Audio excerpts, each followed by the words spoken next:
Dalam setiap bencana, negara selalu diuji bukan pertama-tama oleh air yang naik, tanah yang longsor, atau rumah yang roboh, melainkan oleh satu pertanyaan yang lebih sunyi namun lebih menentukan. Siapa yang dipilih untuk didatangi dan siapa yang dibiarkan menunggu? Di Sumatera, presiden datang, helikopter mendarat, kamera merekam empati. Namun di Aceh Utara, air naik tanpa saksi dan negara terasa jauh, bukan karena jarak, melainkan karena perhatian. Ketika seorang bupati bertanya lirih, apa presiden tidak tahu kami juga banjir? Yang dipertaruhkan bukan sekadar jadwal kunjungan, melainkan rasa diakui sebagai bagian dari republik. Bagaimana kejadian yang sebenarnya tidak saya besar-besarkan. Maka saya bilang, bencana di Aceh Utara lebih daripada tsunami. Karena dari hulu sampai ke hilir, rumah masyarakat semua hanyut. Kemudian juga di hilir, kampung-kampung semua dibuat muara-muara baru. Satu kampung itu 5 muara baru, 7 muara baru. Semua rumah tidak ada lagi. Tapi pusat kayaknya tutup mata akibat kami tidak ada sinyal HP dan mati lampu. Makanya tidak viral. Mungkin itu alasan tidak hadir.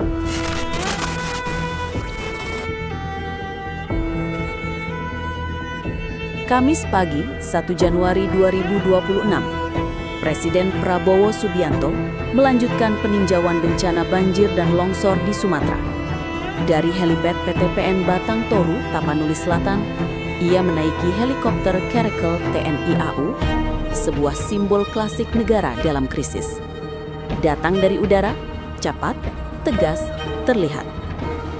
Ia menyalami pejabat daerah, berbincang cukup lama dengan aparat keamanan, menepuk pundak, memberi isyarat kehadiran. Presiden bahkan menginap bersama pengungsi, merayakan pergantian tahun di lokasi bencana. Sebuah gestur politik yang kuat, karena dalam politik, empati adalah bahasa visual. Dari Silangit ke Suwondo, dari Suwondo ke Aceh Tamiang. Di sana negara hadir utuh, mengecek hunian sementara, menyampaikan pesan bahwa negara bekerja. Namun justru di titik inilah cerita lain mulai mengeras di tempat yang berbeda.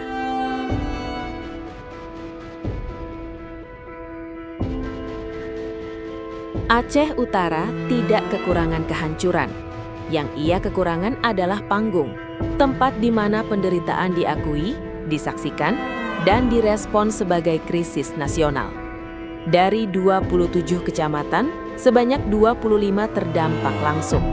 Banjir bandang menyapu dari hulu hingga hilir, menyeret rumah, merobohkan tempat ibadah, dan memaksa warga bertahan di atap-atap menausah sambil menunggu air surut atau bantuan datang.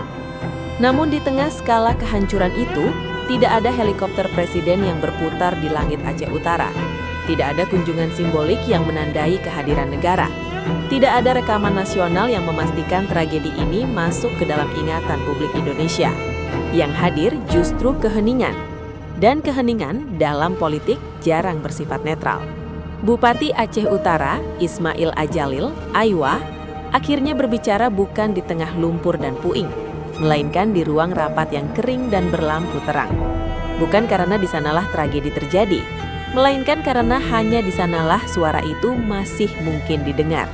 Di hadapan Wakil Ketua DPR RI Sufmi Dasko Ahmad, Aiwah tidak memilih bahasa perlawanan. Ia tidak menggebrak meja, tidak menuduh secara terbuka, tidak menantang kekuasaan. Yang ia pilih justru lebih tajam, bahasa kebingungan. Apa Pak Presiden tidak tahu ada banjir di Aceh Utara? Pertanyaan itu terdengar polos, hampir naif. Namun, di balik kesederhanaannya, tersimpan kritik paling keras dalam politik. Kritik tentang ketiadaan pengakuan.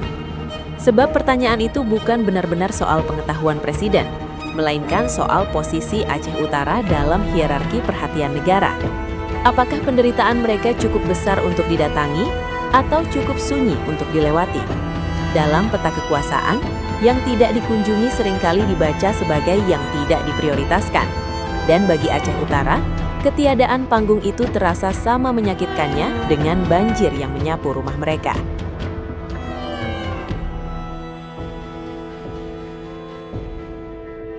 Ayahwa menyebut satu faktor yang terdengar teknis, namun berdampak politis besar.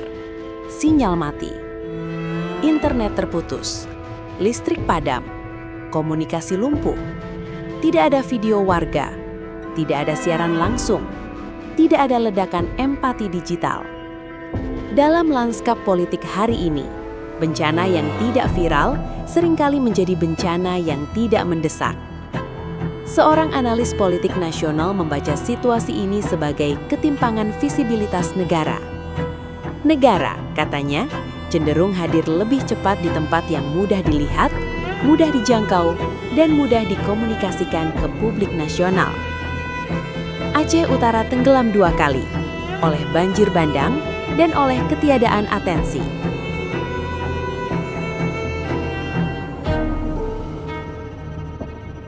Menteri Dalam Negeri Tito Karnavian membuka data. Sebanyak 22 desa hilang dari peta administratif Indonesia. 13 di Aceh, 2 di Sumatera Utara, 1 di Sumatera Barat.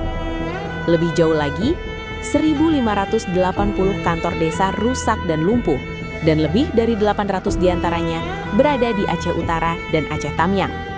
Artinya, bukan hanya rumah yang hanyut, tetapi negara di tingkat paling dasar berhenti bekerja. Jika pemerintahan desa tak bisa berjalan, maka krisis ini bukan lagi soal bantuan darurat, melainkan soal keberlanjutan kehidupan sosial.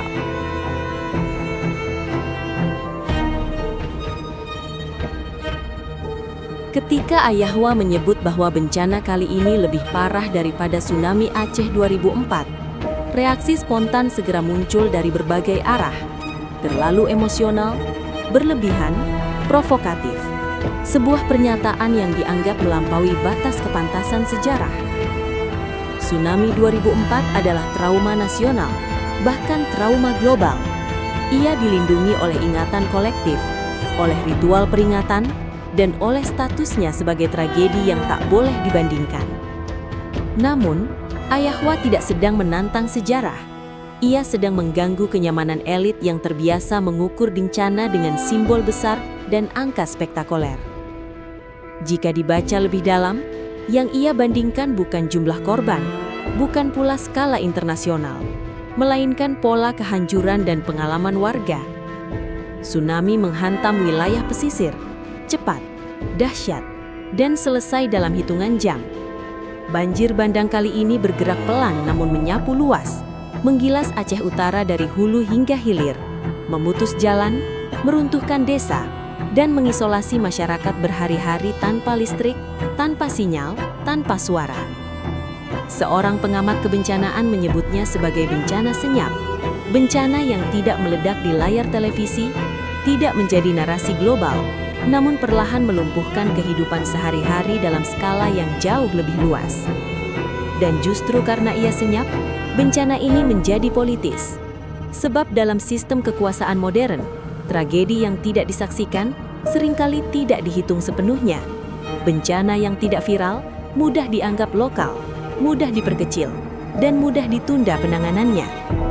Pernyataan Ayahwa dengan demikian bukan sekadar luapan emosi seorang kepala daerah, melainkan interupsi keras terhadap logika prioritas negara.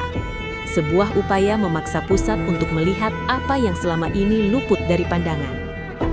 Dan disitulah letak kegelisahan elit, bukan pada perbandingannya dengan tsunami, melainkan kenyataan bahwa ada bencana besar yang terjadi tanpa izin kamera, tanpa ritual nasional, dan tanpa kehadiran simbol kekuasaan.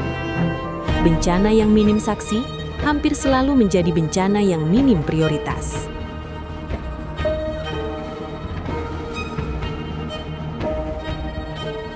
Dalam politik, kunjungan presiden hampir tak pernah netral. Ia bukan sekadar kerja lapangan, bukan hanya soal melihat langsung kerusakan atau membagikan bantuan, melainkan bahasa kekuasaan. Bahasa yang dibaca dengan cermat oleh kepala daerah, oleh elit lokal, dan oleh warga yang menunggu dalam sunyi. Kunjungan adalah isyarat.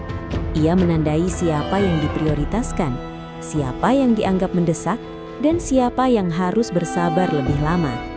Karena itu, ketika satu wilayah didatangi sementara wilayah lain dilewati, pesan politiknya tetap sampai, bahkan tanpa sepatah kata pun diucapkan. Diam pun berbicara. Drama ini menjadi jauh lebih simbolik karena suara yang muncul berasal dari Ayahwa, seorang mantan komandan gerakan Aceh Merdeka yang pada masa lalu mengangkat senjata karena merasa Aceh tidak didengar, tidak dilihat, dan tidak diperlakukan setara oleh pusat kekuasaan. Kini, 2 dekade setelah damai Helsinki, Ayahwa berdiri di dalam sistem negara yang dulu ia lawan. Ia tidak lagi bergerilya di hutan. Ia duduk di ruang rapat. Ia berbicara dengan mikrofon, bukan dengan senjata. Namun substansi keluhannya terasa familiar, tentang Aceh yang kembali merasa berada di pinggir peta perhatian. Perbedaannya hanya pada cara. Jika dulu kekecewaan disampaikan dengan peluru, kini ia disampaikan dengan suara bergetar dan air mata.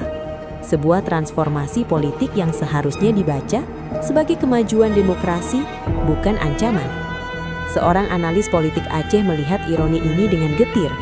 Ketika mantan kombatan harus menangis untuk meminta perhatian negara, itu menandakan ada yang belum selesai dalam hubungan pusat dan daerah.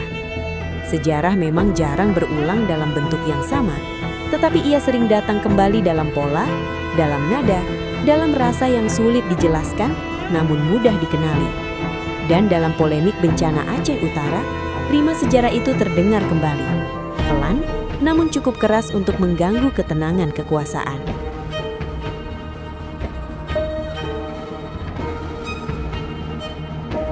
Polemik ini bukan tentang Prabowo versus Ayahwa. Ini tentang bagaimana negara memilih untuk hadir. Apakah kehadiran negara ditentukan oleh tingkat kerusakan atau oleh tingkat keterlihatan? Apakah penderitaan harus terdokumentasi agar diakui? Seorang analis politik menyimpulkan dengan kalimat tajam. Negara tidak selalu absen karena tidak peduli. Kadang ia absen karena tidak melihat, dan yang tidak terlihat seringkali tidak diperjuangkan.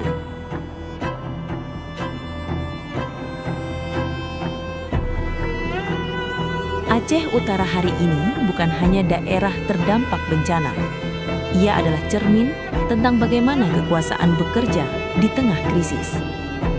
Bahwa di Republik ini, bencana bukan hanya soal alam, tetapi soal atensi, simbol, dan pilihan politik. Dan bagi mereka yang rumahnya hanyut, yang masjidnya runtuh, yang sinyalnya mati, negara bukan sekadar presiden yang datang, melainkan kepastian bahwa meski tak terlihat kamera, mereka tetap dihitung sebagai warga.